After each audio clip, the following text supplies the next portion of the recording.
ਕਹਾਣੀ ਪੱਥਰ ਦੀ ਔਰਤ। ਕਿਰਨ ਭਾਬੀ ਹੋਰਾਂ ਦੇ ਵਿਆਹ ਨੂੰ ਮਸਾਂ ਹੀ ਹਾਲੇ 1.5 ਮਹੀਨਾ ਹੋਇਆ ਸੀ ਕਿ ਉਹਨਾਂ ਦੇ ਕਮਰੇ ਵਿੱਚੋਂ ਲੜਾਈ ਝਗੜੇ ਦੀਆਂ ਆਵਾਜ਼ਾਂ ਅਕਸਰ ਸੁਣਾਈ ਦਿੰਦੀਆਂ ਰਹਿੰਦੀਆਂ।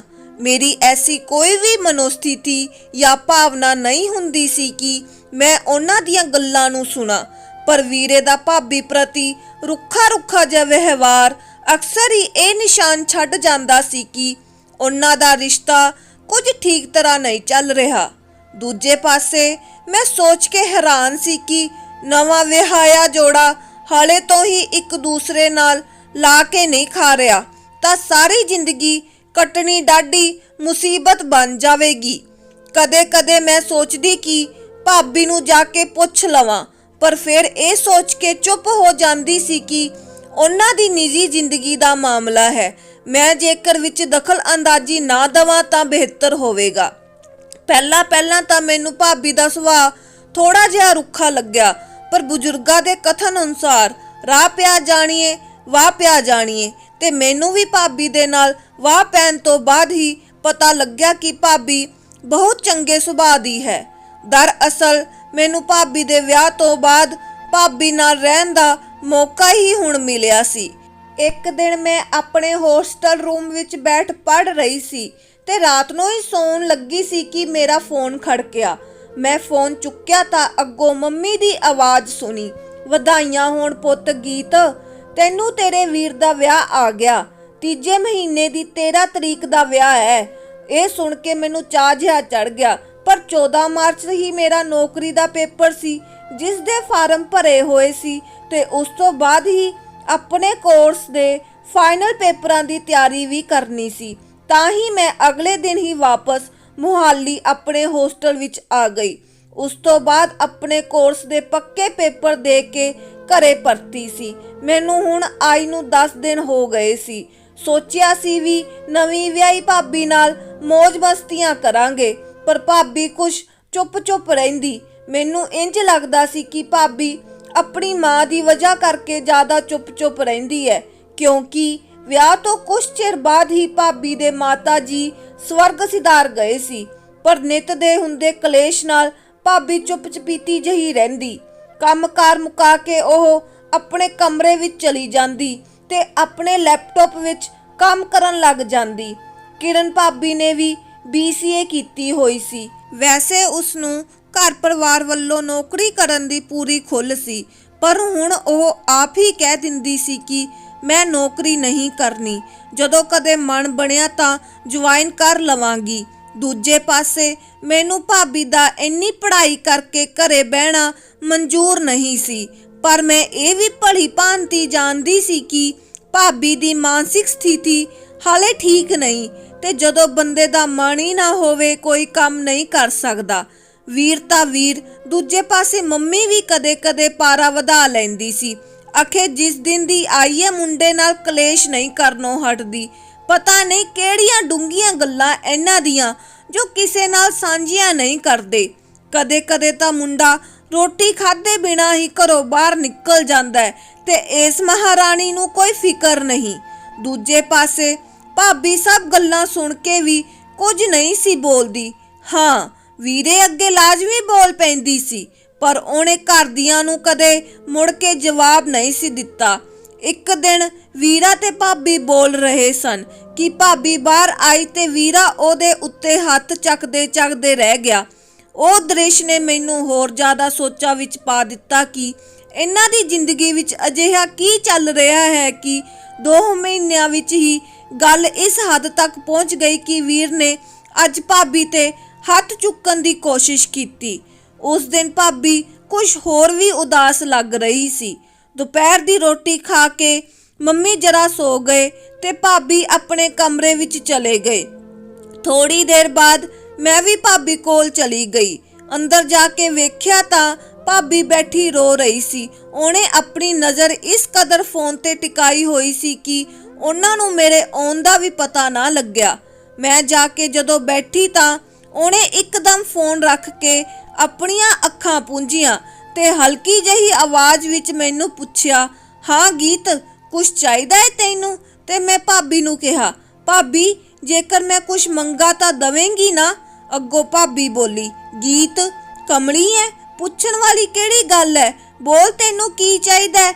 मैं भाबी दा हत्थ फड़ लिया ते कहा, जवाब चाहीदा है भाबी, थोड़ी लड़ाई दा, तेरी उदासी दा। भाबी गुस्सा ना करी, मैं थोड़े दोवां जियां दी जिंदगी विच दखल अंदाजी नहीं करनी, पर मेरे तो तेरी आह उदासी देखी नहीं जांदी। मैं भी एक कुड़ी हाँ ते हर कुड़ी चाहुंदी है कि वह विआह तो बाद खुश रहे, पर भाबो राणीए तेरी चुप अगे तां तेरे झांजरां दे बोरां दा शोर भी दब जांदा है। मेरी गल विचों कटदे होए भाबी बोली, ना ना गीत कोई गल नहीं, तू एवें बस आखदे भाबी ने नीवी पा लई ते ओदियां अखां विच हंझू चमकन लग पए।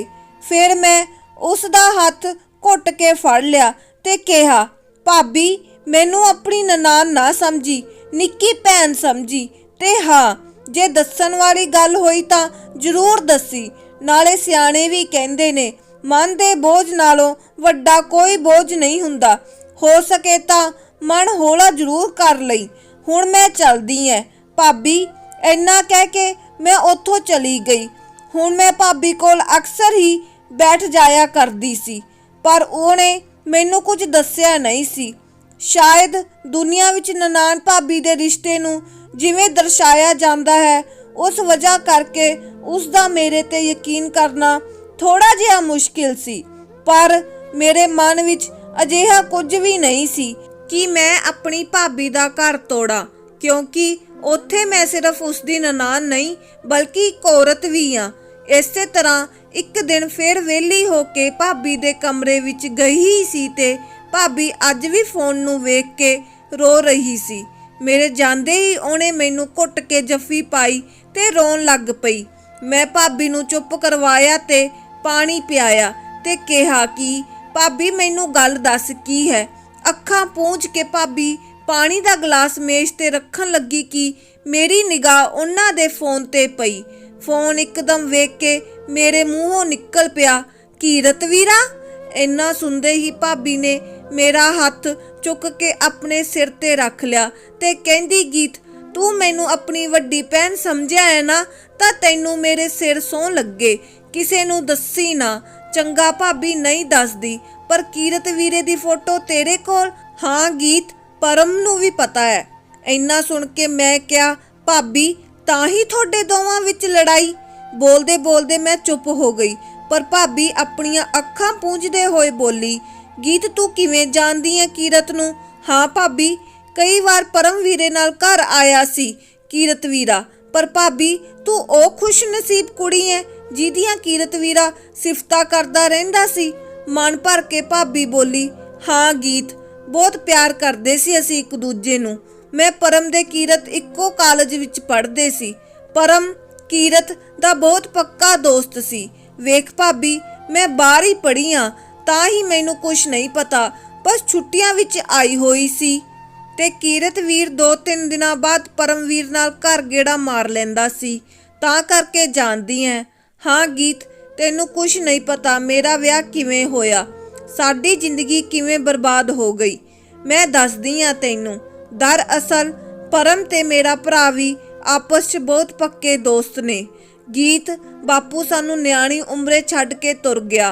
पिछों जो भी कीता सब मां ने कीता। बहुत सोहनी जिंदगी चल रही सी मेरी ते कीरत दी। फर्क इन्ना सी कि जदों विआह दी गल आई, ਉਹਦੇ ਘਰਦਿਆਂ ने साफ मना कर दिता सी कि कुड़ी वाले किसे जोगे नहीं, क्योंकि कीरत वड्डे घर दा काका। पर साडी पाक मुहब्बत दी जिद ने साडी जिंदगी दी पौड़ी नूं उस चुबारे तक चढ़ा दिता सी, जिथे आके मेरे हत्थां ते कीरत दे नां दी मेहंदी लग चुकी सी। पर साडियां खुशियां नूं इन्नी ज़्यादा छेती नज़र लग जानी है, इस गल दा मैनूं अंदाज़ा तक भी नहीं सी। विआह तो एक हफ्ता पहला होए उस सड़क हादसे ने कीरत दे नाम दे नाल जुड़दा जुड़दा मेरा नां लिया के परम दे नाम नाल जोड़ दिता। कीरत दी मौत दा सदमा मैनू इत्थों तक लग चुका सी कि मैनू पता भी नहीं सी कि मेरी जिंदगी विच की हो रहा है। विआह 5 दिन रह गए सी ते बेबे भी बहुत बीमार हो गई सी। हुण सवाल ये उठदा सी कि ਵਿਆਹ ਹੋਣਾ ਹੈ ਜਾਂ ਨਹੀਂ ਹੋਣਾ। ਮਾਂ ਬਿਮਾਰ ਸੀ, ਇਸ ਕਰਕੇ ਸਭ ਕਹਿਣ ਲੱਗੇ ਕਿ ਕੋਈ ਹੋਰ ਮੁੰਡਾ ਲੱਭ ਕੇ ਵਿਆਹ ਕਰ ਦਵੋ, ਕਿਉਂਕਿ ਵਿਆਹ ਦਾ ਖਰਚਾ ਵੀ ਹੋ ਚੁੱਕਿਆ ਸੀ। ਤੇ ਰਹਿੰਦੀ ਖੁੰਦੀ ਗੱਲ ਉੱਥੇ ਹੀ ਆ ਕੇ ਖੜ ਜਾਂਦੀ ਹੈ ਕਿ ਘਰ ਦੀ ਇੱਜ਼ਤ ਦਾ ਭਾਰ ਸਾਡੇ ਮੋਢੇ ਉੱਤੇ ਹੁੰਦਾ ਹੈ। ਕੀਰਤ ਦੀ ਮੌਤ ਨੂੰ ਵੀ ਲੋਕਾਂ ਨੇ ਮੇਰੀ ਇੱਜ਼ਤ ਨਾਲ ਜੋੜ ਦਿੱਤਾ ਸੀ। ਉਧਰੋਂ ਬਿਮਾਰ ਮਾਂ ਦੇ ਤਰਲੇ, ਜੇ ਵਿਆਹ ਨਾ ਕਰਵਾਉਂਦੀ ਤਾਂ ਲੋਕ ਮੇਰੇ ਨਾਲ ਉਹਦੇ ਚਰਿੱਤਰ ਤੇ ਵੀ ਵਾਰਾਂ ਲਿਖਣ ਲੱਗ ਪੈਂਦੇ। ਇਸ ਦੋ ਚਿੱਤੀ ਵਿੱਚ ਮੇਰੇ ਭਰਾ ਨੂੰ ਸਿਰਫ ਇੱਕੋ ਚਿਹਰਾ ਨਜ਼ਰ ਆਇਆ ਸੀ, ਪਰਮ ਦਾ, ਕਿਉਂਕਿ ਪਰਮ ਕਾਲਜ ਵਿੱਚ ਮੇਰਾ ਵੀ ਦੋਸਤ ਸੀ ਤੇ ਮੇਰੇ ਨਾਲ ਪੜ੍ਹਿਆ ਵੀ ਸੀ। ਦੂਜੇ ਪਾਸੇ ਕੀਰਤ ਦਾ ਵੀ ਬਹੁਤ ਅੱਛਾ ਦੋਸਤ ਸੀ। ਮੇਰੀ ਤੇ ਕੀਰਤ ਦੀ ਜ਼ਿੰਦਗੀ ਨੂੰ ਉਹ ਭਲੀ ਭਾਂਤ ਜਾਣਦਾ ਸੀ। ਇਸ ਕਰਕੇ ਮੈਂ ਵੀ ਉਸ ਵੇਲੇ ਵਿਆਹ ਕਰਵਾਉਣ ਲਈ ਹਾਮੀ ਭਰ ਦਿੱਤੀ ਸੀ, ਕਿਉਂਕਿ ਮੈਨੂੰ ਪਤਾ ਸੀ ਕਿ ਕੀਰਤ ਤੋਂ ਬਾਅਦ ਸਿਰਫ ਇੱਕ ਪਰਮ ਆ ਜੋ ਮੈਨੂੰ ਚੰਗੀ ਤਰ੍ਹਾਂ ਸਮਝ ਸਕਦਾ ਹੈ। ਭਾਵੇਂ ਇਹ ਕਦਮ ਚੁੱਕਣਾ ਮੇਰੇ ਲਈ ਉਸ ਵੇਲੇ ਮੌਤ ਤੋਂ ਘੱਟ ਨਹੀਂ ਸੀ, ਪਰ ਡਾਕਟਰ ਨੇ ਸਾਫ਼-ਸਾਫ਼ ਇਤਲਾਹ ਕਰ ਦਿੱਤਾ ਸੀ ਕਿ ਮਾਂ ਦੀ ਜ਼ਿੰਦਗੀ ਦੇ ਵਰਕੇ ਮੁੱਕਣ ਵਾਲੇ ਨੇ। ਨਾਲੇ ਸਾਨੂੰ ਕੁੜੀਆਂ ਨੂੰ ਤਾਂ ਆਦਤ ਹੁੰਦੀ ਹੈ ਵਕਤ ਦੇ ਹਾਲਾਤਾਂ ਨਾਲ ਸਾਂਝ ਪਾਉਣ ਦੀ, ਪਰ ਮੈਂ ਪਰਮ ਨਾਲ ਵਿਆਹ ਇੱਕ ਸ਼ਰਤ ਤੇ ਕੀਤਾ ਸੀ ਕਿ ਅਸੀਂ ਦੁਨੀਆ ਦੇ ਸਾਹਮਣੇ ਪਤੀ ਪਤਨੀ ਹੋਵਾਂਗੇ। ਸਾਡੀ ਨਿੱਜੀ ਜ਼ਿੰਦਗੀ ਵਿੱਚ ਅਸੀਂ ਸਿਰਫ ਦੋਸਤ ਹੀ ਹੋਵਾਂਗੇ। ਤੂੰ ਵੀ ਜਾਣਦਾ ਹੈ ਕਿ ਕੀਰਤ ਮੇਰੀ ਰੂਹ ਵਿੱਚ ਵਸਿਆ ਹੋਇਆ ਹੈ, ਪਰ ਪਤਾ ਹੈ ਮਰਦ ਕੁੜੀਆਂ ਨੂੰ ਇੱਕੋ ਪ੍ਰਾਪਰਟੀ ਦੀ ਤਰ੍ਹਾਂ ਸਮਝਦੇ ਨੇ। ਜਿਵੇਂ ਪ੍ਰਾਪਰਟੀ ਦੀ ਰਜਿਸਟਰੀ ਤੋਂ ਬਾਅਦ ਉਹਨਾਂ ਨੂੰ ਲੱਗਦਾ ਹੈ ਸਾਡੇ ਨਾਮ ਹੋ ਗਈ ਹੈ, ਇਸੇ ਤਰ੍ਹਾਂ ਵਿਆਹ ਤੋਂ ਬਾਅਦ ਹਰ ਮਰਦ ਨੂੰ ਲੱਗਦਾ ਹੈ ਕਿ ਔਰਤ ਸਿਰਫ ਉਸਦੀ ਹੈ। ਕੋਈ ਔਰਤ ਦੀ ਮਾਨਸਿਕਤਾ ਨੂੰ ਸਮਝਣ ਦੀ ਕੋਸ਼ਿਸ਼ ਨਹੀਂ ਕਰਦਾ। ਤੈਨੂੰ ਪਤਾ ਹੈ ਗੀਤ, ਜਦੋਂ ਕੀਰਤ ਨੇ ਮੇਰਾ ਪਹਿਲੀ ਵਾਰ ਹੱਥ ਫੜਿਆ ਸੀ ਤਾਂ ਉਦੋਂ ਅਸੀਂ ਕਾਲਜ ਦੇ ਵਿੱਚ ਇੱਕ ਬੈਂਚ ਤੇ ਬੈਠੇ ਸੀ। ਮੈਂ ਆਪਣੇ ਮਾਮਾ ਜੀ ਦੇ ਮੁੰਡੇ ਦੇ ਵਿਆਹ ਤੋਂ ਇੱਕ ਹਫ਼ਤਾ ਬਾਅਦ ਕਾਲਜ ਆਈ ਸੀ ਤੇ ਮੇਰੇ ਹੱਥਾਂ ਤੇ ਮਹਿੰਦੀ ਲੱਗੀ ਹੋਈ ਸੀ ਤੇ ਚੂੜੀਆਂ ਪਾਈਆਂ ਹੋਈਆਂ ਸੀ। ਅਸੀਂ ਦੋਵੇਂ ਦੂਰ ਬੈਠੇ ਸੀ, ਚੁੱਪ ਚਪੀਤੇ ਸੋਚ ਰਹੇ ਸੀ ਕਿ ਗੱਲ ਦੀ ਸ਼ੁਰੂਆਤ ਪਹਿਲਾਂ ਕੌਣ ਕਰੇ ਤੇ ਕੀ ਗੱਲ ਕਰੇ। ਫਿਰ ਅਚਾਨਕ ਮੈਂ ਕੀਰਤ ਵੱਲ ਵੇਖਿਆ। ਉਹ ਮੇਰੇ ਹੱਥਾਂ ਵੱਲ ਵੇਖ ਰਿਹਾ ਸੀ। ਮੈਂ ਚੁੱਪ ਚਪੀਤੇ ਉਹਨੂੰ ਵੇਖ ਰਹੀ ਸੀ। ਉਹਨੇ ਜਦੋਂ ਮੇਰੇ ਵੱਲ ਵੇਖਿਆ ਤਾਂ ਇੱਕਦਮ ਬੋਲਿਆ, ਕਿਰਨ ਤੇਰੀ ਮਹਿੰਦੀ ਦਾ ਰੰਗ ਬਹੁਤ ਸੋਹਣਾ ਚੜਿਆ ਹੈ, ਹੱਥ ਬਹੁਤ ਸੋਹਣੇ ਲੱਗ ਰਹੇ ਆ ਤੇਰੇ। ਇੰਨਾ ਆਖ ਕੇ ਉਹ ਸਿਰਫ ਚੁੱਪ ਹੋ ਗਿਆ। ਮੈਨੂੰ ਪਤਾ ਸੀ ਕਿ ਉਹਦੇ ਦਿਮਾਗ ਵਿੱਚ ਇਹੋ ਚੱਲ ਰਿਹਾ ਹੈ ਕਿ ਉਹ ਮੇਰੀ ਮਹਿੰਦੀ ਵਿੱਚੋਂ ਆਪਣਾ ਨਾਂ ਲੱਭਣਾ ਚਾਹੁੰਦਾ ਸੀ। ਮੈਂ ਉਹਦੀ ਗੱਲ ਸੁਣ ਕੇ ਜਰਾ ਹੱਸ ਪਈ ਤੇ ਫਿਰ ਦੁਬਾਰਾ ਉਹ ਮੇਰੇ ਹੱਥਾਂ ਵੱਲ ਵੇਖਣ ਲੱਗ ਪਿਆ। ਉਸ ਦੇ ਚੁੱਪ ਰਹਿਣ ਤੋਂ ਬਾਅਦ ਇੱਕਦਮ ਬੋਲਿਆ, ਕਿਰਨ ਜੇ ਇਜਾਜ਼ਤ ਹੋਵੇ ਤਾਂ ਮੈਂ ਤੇਰਾ ਹੱਥ ਫੜ ਸਕਦਾ ਹੈ। ਉਹਦੀ ਇਸ ਗੱਲ ਨੇ ਮੈਨੂੰ ਉਹਦੇ ਵੱਲ ਇੱਕ ਟੱਕ ਵੇਖਣ ਲਈ ਮਜਬੂਰ ਕਰ ਦਿੱਤਾ। ਮੈਂ ਹੱਥ ਉਹਦੇ ਅੱਗੇ ਕਰ ਦਿੱਤੇ। ਉਸ ਦਿਨ ਮੇਰੀਆਂ ਨਜ਼ਰਾਂ ਵਿੱਚ ਕੀਰਤ ਦੀ ਇੱਜ਼ਤ ਹੋਰ ਵੀ ਜ਼ਿਆਦਾ ਵੱਧ ਗਈ ਸੀ। ਤੂੰ ਹੀ ਸੋਚ, ਜੇਕਰ ਕੋਈ ਮੁੰਡਾ ਸਾਡਾ ਹੱਥ ਫੜਨ ਦੀ ਇਜਾਜ਼ਤ ਮੰਗੇ ਤਾਂ ਉਹ ਸਾਡੀ ਕਿੰਨੀ ਇੱਜ਼ਤ ਕਰਦਾ ਹੋਵੇਗਾ। ਇੱਕ ਕੁੜੀ ਨੂੰ ਇਸ ਤੋਂ ਵੱਧ ਕੇ ਹੋਰ ਚਾਹੀਦਾ ਵੀ ਕੀ ਹੁੰਦਾ ਹੈ। ਪਰ ਦੂਜੇ ਪਾਸੇ ਪਰਮ ਜੇ ਚੰਗੀ ਤਰ੍ਹਾਂ ਜਾਣਦਾ ਕਿ ਹਾਲੇ ਵੀ ਮੇਰੇ ਦਿਮਾਗ ਵਿੱਚ ਸਿਰਫ ਕੀਰਤ ਹੀ ਕੀਰਤ ਹੈ। ਉਸ ਤੋਂ ਮੈਨੂੰ ਉਮੀਦ ਨਹੀਂ ਸੀ ਕਿ ਉਹ ਵੀ ਮੈਨੂੰ ਪ੍ਰਾਪਰਟੀ ਦੀ ਤਰ੍ਹਾਂ ਸਮਝੂਗਾ। ਉਹਨੂੰ ਵੀ ਲੱਗਦਾ ਸੀ ਕਿ ਉਹਦਾ ਮੇਰੇ ਨਾਲ ਵਿਆਹ ਹੋ ਗਿਆ ਹੈ, ਉਹਦਾ ਮੇਰੇ ਤੇ ਪੂਰਾ ਹੱਕ ਹੈ। ਤੇ ਹਾਂ, ਹੱਕ ਸ਼ਬਦ ਦੇ ਘੇਰੇ ਵਿੱਚ ਰੱਖ ਕੇ ਔਰਤ ਤੋਂ ਉਸ ਦਾ ਵਜੂਦ ਖੋਹ ਲਿਆ ਜਾਂਦਾ ਹੈ। ਇੰਨਾ ਕਹਿੰਦੇ ਹੀ ਭਾਬੀ ਭਰੀਆਂ ਅੱਖਾਂ ਨਾਲ ਬੋਲੀ, ਤੂੰ ਹੀ ਦੱਸ ਗੀਤ, ਗੱਲ ਕਿਹਦਾ ਹੱਕ ਮੇਰੇ ਤੇ ਜ਼ਿਆਦਾ ਸੀ? ਜਿਸਨੇ ਮੇਰਾ ਹੱਥ ਫੜਨ ਤੋਂ ਪਹਿਲਾਂ ਹੀ ਇਜਾਜ਼ਤ ਮੰਗੀ ਤੇ ਮੇਰਾ ਰੂਹਦਾਰ ਬਣ ਗਿਆ, ਜਾਂ ਫਿਰ ਉਸ ਇਨਸਾਨ ਦਾ ਜਿਸ ਨਾਲ ਨਜ਼ਰਾਂ ਮਿਲਾਉਣ ਤੋਂ ਪਹਿਲਾਂ ਵੀ ਮੈਂ 10 ਵਾਰ ਸੋਚਣਾ ਪੈਂਦਾ ਹੈ। ਇੰਨਾ ਕਹਿ ਕੇ ਭਾਬੀ ਫਿਰ ਮੈਨੂੰ ਜੱਫੀ ਪਾ ਕੇ ਰੋਣ ਲੱਗ ਪਈ। ਇਸ ਵਾਰ ਮੈਂ ਭਾਬੀ ਨੂੰ ਚੁੱਪ ਨਹੀਂ ਕਰਵਾਇਆ, ਕਿਉਂਕਿ ਇੱਕ ਔਰਤ ਹੋਣ ਦੇ ਨਾਤੇ ਮੈਂ ਚੰਗੀ ਤਰ੍ਹਾਂ ਸਮਝ ਸਕਦੀ ਸੀ ਕਿ ਜਿਸਨੇ ਆਪਣੀ ਮੁਹੱਬਤ ਦਾ ਜਨਾਜ਼ਾ ਉੱਠਣ ਤੋਂ 5 ਦਿਨ ਬਾਅਦ ਬਾਹਾਂ ਵਿੱਚ ਸੂਹਾ ਚੂੜਾ ਪਾਇਆ ਹੋਣਾ, ਉਹ ਕਿਹੜਾ ਜੇਰਾ ਕਰਕੇ ਪਾਇਆ ਹੋਣਾ। ਤੇ ਫਿਰ ਉਸ ਰਿਸ਼ਤੇ ਦੇ ਬੰਧਨਾਂ ਨੂੰ ਨਿਭਾਉਣਾ ਜਿਸ ਔਰਤ ਨੂੰ ਕੱਚ ਦੇ ਟੁਕੜਿਆਂ ਵਾਂਗ ਬਿਖੇਰ ਕੇ ਰੱਖ ਦਿੱਤਾ। ਇੱਕ ਔਰਤ ਹੋਣ ਦੇ ਨਾਤੇ ਭਾਬੀ ਨੇ ਆਪਣੀ ਜ਼ਿੰਦਗੀ ਨਾਲ ਜੋੜੇ ਇਸ ਰਿਸ਼ਤੇ ਨਾਲ ਵੀ ਸਮਝੌਤਾ ਕਰ ਲਿਆ ਸੀ ਤੇ ਉਹਨਾਂ ਦੀ ਜ਼ਿੰਦਗੀ ਠੀਕ ਠਾਕ ਚੱਲਣ ਲੱਗ ਪਈ। ਕੁਝ ਕੁ ਮਹੀਨੇ ਬਾਅਦ ਮੇਰਾ ਵੀ ਵਿਆਹ ਹੋ ਗਿਆ। ਮੈਂ ਵੀ ਆਪਣੇ ਘਰ ਵਸਦੀ ਰਸਦੀ ਹੋ ਗਈ। ਪਰ ਭਾਬੀ ਦੀ ਜ਼ਿੰਦਗੀ ਵਿੱਚ ਇੱਕ ਹੋਰ ਨਵਾਂ ਤੂਫਾਨ ਆਇਆ। ਅਰਮਾਨ ਮੇਰੇ ਤਾਏ ਦਾ ਮੁੰਡਾ ਸੀ। ਉਹ ਵੀ ਭਾਬੀ ਹੋਰਾਂ ਨਾਲ ਕਾਲਜ ਵਿੱਚ ਪੜ੍ਹਦਾ। ਉਹਨਾਂ ਦਾ ਜੂਨੀਅਰ ਸੀ ਜੋ ਕਾਲਜ ਵਿੱਚ ਵੀ ਭਾਬੀ ਨਾਲ ਮਸ਼ਕਰੀਆਂ ਕਰਦਾ ਰਹਿੰਦਾ ਸੀ। ਭਾਬੀ ਹੋਰਾਂ ਦੇ ਵਿਆਹ ਤੋਂ ਬਾਅਦ ਹੀ ਉਹਨਾਂ ਘਰ ਵਿੱਚ ਆਉਣਾ ਜਾਣਾ ਵੱਧ ਗਿਆ ਸੀ। ਭਾਬੀ ਨੂੰ ਉਸ ਦੀ ਤੱਕਣੀ ਤੋਂ ਸਾਫ਼-ਸਾਫ਼ ਅੰਦਾਜ਼ਾ ਹੋ ਗਿਆ ਸੀ ਕਿ ਉਸ ਦੇ ਇਰਾਦੇ ਕੁਝ ਠੀਕ ਨਹੀਂ। ਇੱਕ ਦਿਨ ਭਾਬੀ ਤੋਂ ਪਾਣੀ ਫੜਨ ਲੱਗੇ ਨੇ ਉਸਨੇ ਭਾਬੀ ਦਾ ਹੱਥ ਫੜ ਲਿਆ। ਭਾਬੀ ਨੇ ਆਪਣਾ ਹੱਥ ਛੁਡਾਉਣ ਦੀ ਕੋਸ਼ਿਸ਼ ਕੀਤੀ ਪਰ ਉਸਨੇ ਗੱਲ ਬਦਲ ਦੇ ਆਖਿਆ, ਭਾਬੀ ਤੇਰੀਆਂ ਚੂੜੀਆਂ ਬਹੁਤ ਸੋਹਣੀਆਂ ਨੇ। ਭਾਬੀ ਨੇ ਇਸ ਬਾਰੇ ਜਦੋਂ ਪਰਮਵੀਰ ਨਾਲ ਗੱਲ ਕੀਤੀ ਤਾਂ ਅੱਗੋਂ ਪਰਮਵੀਰਾ ਭਾਬੀ ਦੇ ਹੀ ਭੜਕਣ ਲੱਗ ਪਿਆ ਤੇ ਦੂਜੇ ਪਾਸੇ ਅਰਮਾਨ ਦੀਆਂ ਹਰਕਤਾਂ ਦਿਨੋਂ ਦਿਨ ਵੱਧਦੀਆਂ ਜਾਂਦੀਆਂ ਸੀ। ਭਾਬੀ ਜਦੋਂ ਵੀ ਪਰਮਵੀਰ ਨਾਲ ਗੱਲ ਕਰਦੀ ਤਾਂ ਹਮੇਸ਼ਾ ਉਹਨਾਂ ਨੂੰ ਹੀ ਗਲਤ ਠਹਿਰਾਇਆ ਜਾਂਦਾ। ਇਸ ਗੱਲ ਦੀ ਸੂਹ ਘਰਦਿਆਂ ਨੂੰ ਵੀ ਲੱਗ ਚੁੱਕੀ ਸੀ। ਉਹ ਵੀ ਭਾਬੀ ਤੇ ਹੀ ਇਲਜ਼ਾਮ ਲਾਉਂਦੇ ਕਿ ਇਹ ਸਾਡੇ ਘਰਾਂ ਨੂੰ ਤੋੜਨਾ ਚਾਹੁੰਦੀ ਹੈ। ਉਹ ਸਭ ਨੂੰ ਸਮਝਾ ਥੱਕ ਜਾਂਦੀ ਪਰ ਕੋਈ ਉਸ ਦੀ ਗੱਲ ਨਾ ਸੁਣਦਾ। ਇੱਕ ਦਿਨ ਸਾਰੇ ਕਿਸੇ ਰਿਸ਼ਤੇਦਾਰੀ ਵਿੱਚ ਵਿਆਹ ਤੇ ਗਏ ਹੋਏ ਸਨ। ਭਾਬੀ ਆਪਣੀ ਪ੍ਰੈਗਨੈਂਸੀ ਕਾਰਨ ਘਰ ਹੀ ਸੀ ਤੇ ਘਰ ਵਿੱਚ ਬਿਲਕੁਲ ਇਕੱਲੀ ਸੀ। ਸਿਖਰ ਦੁਪਹਿਰੇ ਵਿੱਚ ਅਰਮਾਨ ਘਰ ਆਇਆ ਤੇ ਘਰ ਵਿੱਚ ਉਹਨੂੰ ਇਕੱਲਾ ਵੇਖ ਕੇ ਉਸ ਦਾ ਅੰਦਰ ਦਾ ਜਾਨਵਰ ਜਾਗ ਉੱਠਿਆ। ਕਿਰਨ ਨੇ ਆਪਣੇ ਆਪ ਨੂੰ ਬਚਾਉਣ ਦੀ ਬਹੁਤ ਕੋਸ਼ਿਸ਼ ਕੀਤੀ ਪਰ ਉਹ ਨਾਕਾਮ ਰਹੀ। ਆਪਣੀ ਰਾਖਸ਼ੀ ਬਿਰਤੀ ਤੇ ਉਤਰਿਆ ਅਰਮਾਨ 2 ਜ਼ਿੰਦਗੀਆਂ ਨੂੰ ਪੂਰੀ ਤਰ੍ਹਾਂ ਤਬਾਹ ਕਰ ਚੁੱਕਿਆ ਸੀ। ਜਦੋਂ ਸਾਰੇ ਘਰ ਵਾਪਸ ਪਰਤੇ ਤਾਂ ਭਾਬੀ ਦਾ ਹਾਲ ਵੇਖ ਕੇ ਸਭ ਦੀ ਰੂਹ ਤੱਕ ਕੰਬ ਗਈ। ਹਸਪਤਾਲ ਵਿੱਚ ਦਾਖਲ ਕਰਵਾਉਣ ਤੋਂ 3 ਦਿਨ ਬਾਅਦ ਭਾਬੀ ਨੂੰ ਛੁੱਟੀ ਦੇਣ ਦਾ ਫੈਸਲਾ ਕੀਤਾ ਗਿਆ ਜਿੱਥੇ ਉਹ ਜਿੰਦਾ ਲਾਸ਼ ਬਣ ਚੁੱਕੀ ਸੀ। ਹੋਸ਼ ਆਉਣ ਤੇ ਬਾਅਦ ਹਸਪਤਾਲ ਵਿੱਚ ਪੁਲਿਸ ਵਾਲੇ ਭਾਬੀ ਦਾ ਬਿਆਨ ਲੈਣ ਆਏ ਜਿਸ ਵਿੱਚ ਉਹਨਾਂ ਨੇ ਇਹ ਖੁਲਾਸਾ ਕੀਤਾ ਕਿ ਅਰਮਾਨ ਨੇ ਆਪਣੇ ਬਿਆਨ ਵਿੱਚ ਦੱਸਿਆ ਹੈ ਕਿ ਕੀਰਤ ਵੀਰੇ ਦਾ ਐਕਸੀਡੈਂਟ ਨਹੀਂ ਹੋਇਆ ਸੀ ਬਲਕਿ ਅਰਮਾਨ ਨੇ ਉਸ ਦਾ ਕਤਲ ਕੀਤਾ ਸੀ ਜਿਸ ਨੂੰ ਇੱਕ ਐਕਸੀਡੈਂਟ ਦਾ ਰੂਪ ਦਿੱਤਾ ਗਿਆ ਕਿਉਂਕਿ ਉਹਨੂੰ ਲੱਗਦਾ ਸੀ ਕਿ ਵਿਆਹ ਦੇ ਨਿਕਲੇ ਦਿਨਾਂ ਵਿੱਚ ਵਿਆਹ ਤੋਂ ਪਹਿਲਾਂ ਹੋਈ ਵਿਧਵਾ ਔਰਤ ਦਾ ਸਹਾਰਾ ਬਣ ਕੇ ਉਸ ਦੀਆਂ ਨਜ਼ਰਾਂ ਵਿੱਚ ਚੰਗਾ ਬਣ ਜਾਵਾਂਗਾ।